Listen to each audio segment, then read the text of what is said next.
So, hello again! So, this is me, si Trus. Ang mahilig magpabudol, your skincare. Okay, diba? So, for now, we're going to use is Revolution Jelly Blush and Tear Cushion. Ito yung, kahit nasa bahay, kahit yung gagamitin ko. Diba? So, unahin muna natin tong Jelly Blush. See, look. Oh my God. Ang sarap niya kainin. Napaka-tinted nito.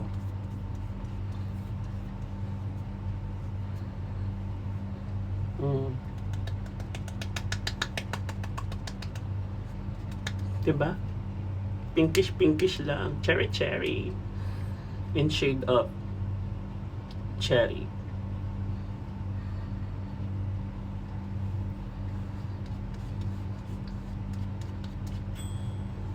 Yan.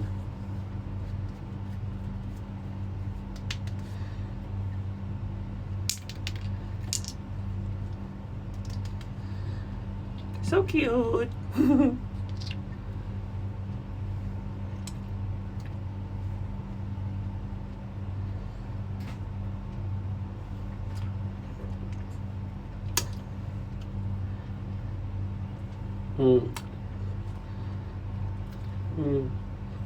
Saan ka dyan?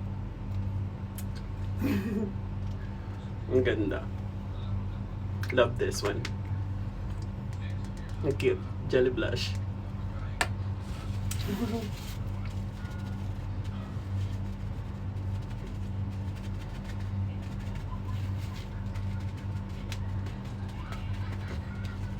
Okay.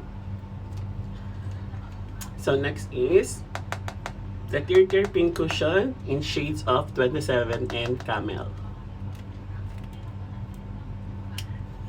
Oh my God, di ako magsasawang gamitin to. I love this one. See, look. Ito, okay na to sa buong face ko. As in.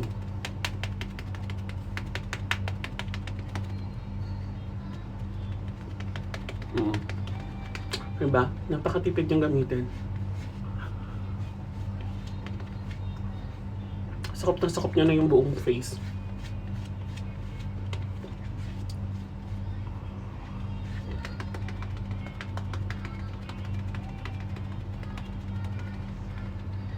Diba? Ang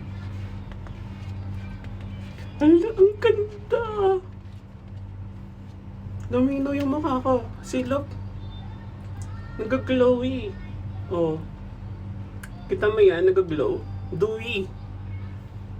Oh my God, gandang Koreana. Oh, so hindi lang yon. Gumagamit din ako nitong Dr. Sensitive All Day Now Sebum Blur Powder in translucent.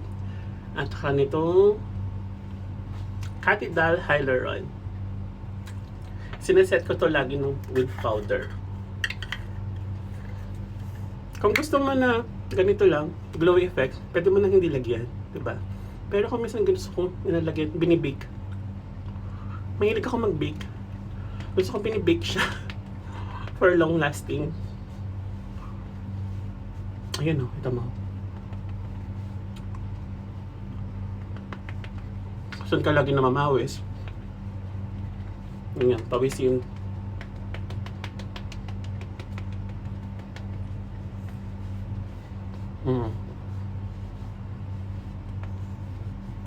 Yan, ganyan lang. Simplihan lang, diba? Tsaka ang ating lip balm.